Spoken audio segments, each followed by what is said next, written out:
On the Thracian coast, Agamemnon, son of Atreus, waited for calmer seas and favorable winds before setting sail. Suddenly, a vision of Achilles appeared, as grand as he was in life. He rose from the ground, a menacing figure resembling the time he fiercely attacked Agamemnon with his sword. "Are you leaving, Greeks, forgetting me already?" boomed Achilles' voice. "Has all memory of my valor been buried with me? Do not forget me. To honor my tomb, let the slain Polyxena appease the ghost of Achilles." The Greeks, obeying the relentless spirit, dragged Polyxena, the noble and unfortunate maiden, away from her mother's embrace. This extraordinary woman, now clinging to her mother perhaps more than ever, was led to the tomb to be sacrificed on Achilles' ruthless pyre. Facing the cruel altar and barbaric rituals, Polyxena showed remarkable composure. Seeing Neoptolemus with his sword drawn, she addressed him directly. "Use this noble blood quickly," she declared. "I will not resist. Bury your weapon in my throat or chest, whichever you prefer." She bravely exposed her neck and chest. Would Polyxena, daughter of a king, ever endure slavery? No sacred god would be appeased by such a sacrifice. Only one wish: may my death be kept from my mother. She is the only obstacle diminishing my joy at death. It's her life, not mine, that deserves lamenting. She continued, "Just let me go to the underworld as a free woman, if that is a just request. Keep male hands from touching a virgin. My blood will be more acceptable to whoever demands this sacrifice. Yet, if my final plea touches any of you, it is the daughter of King Priam who begs, not a captive, return my body unburned to my mother. Let her pay for my burial with tears, not gold, a sad but proper privilege. In happier times she could use gold." Though Polyxena held back her tears, the people around her wept freely. Even the priest, reluctant and tearful, pierced her exposed breast with the steel. As she collapsed, Polyxena maintained her dignity to the very end. Even in her fall, she ensured her modesty by covering herself.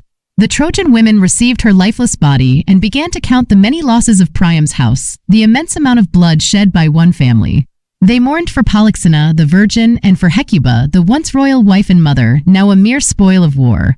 They acknowledged Odysseus wouldn't have claimed her as a prize if it weren't for her being Hector's sister. Even Hector's own wife struggled to find someone to take her in.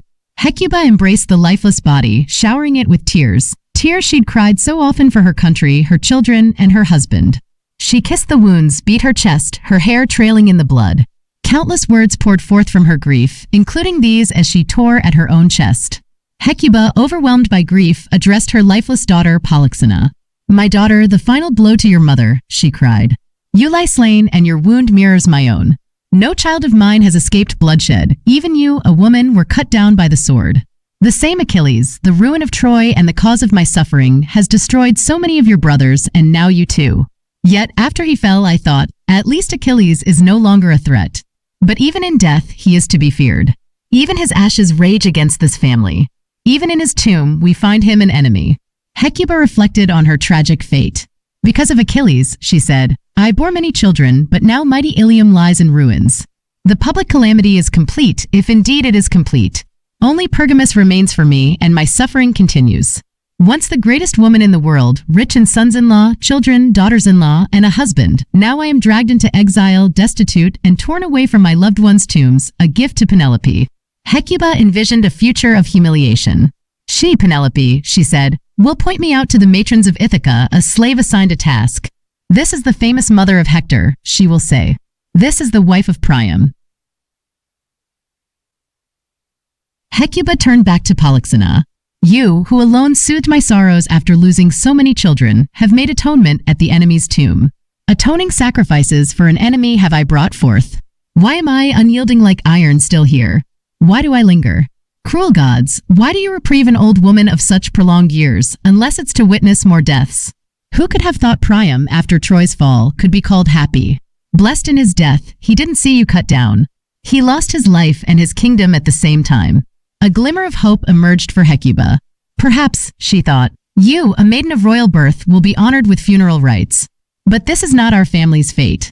Tears and a handful of foreign sand will be all you receive, the only gifts from your mother. We have lost everything. Only Polydorus, the youngest of my sons, entrusted to the Ismarian king on these very shores, remains a reason for me to live a little longer." Suddenly, as Hecuba spoke of bathing Polyxena's wounds, she witnessed a horrifying sight. Washed ashore was the body of Polydorus, her youngest son, riddled with wounds inflicted by Thracian weapons. The Trojan women screamed, but Hecuba was struck speechless. Grief consumed both her voice and tears, turning her into a statue of despair. Hecuba's grief transformed into rage. She fixed her eyes on the ground and then on the sky, then back at her son's wounds. Fueled by fury, she planned vengeance like a queen, forgetting her age. Like a lioness robbed of her cub, she wouldn't rest until she found the one responsible for this crime. Hecuba, her mourning now laced with rage, didn't forget her royal spirit. Ignoring her age, she resolved to seek revenge on Polymnestor, the architect of this horrific murder. She devised a plan to confront him, pretending to reveal a hidden treasure for Polydorus. Hecuba, feigning knowledge of hidden treasure, lured Polymnestor, the king of Thrace, to a secluded spot. The Odrysian king, blinded by greed, readily agreed to meet with her. With honeyed words, he assured Hecuba, "Don't delay, Hecuba. Give the gift to your son. I swear by the gods above, whatever you give and what you've already given will be his." Hecuba burned with rage as Polymnestor spoke his false oath. In a frenzy, she attacked him with a group of Trojan women held captive. They clawed and gouged his treacherous eyes from their sockets, leaving him bloodstained and blinded. Blinded but not defeated, Hecuba tore not at his remaining eyes, but at the empty sockets, driven mad by her grief. Enraged by their king's attack, the Thracians retaliated against the Trojan women, hurling stones and darts. Hecuba, in a state of wild rage, snarled and snapped at the missiles. As she tried to speak, her voice turned into a bark. The place where this happened is still known today, named for Hecuba's transformation. Even as a dog, she continued to mourn her misfortunes, howling across the Sithonian plains.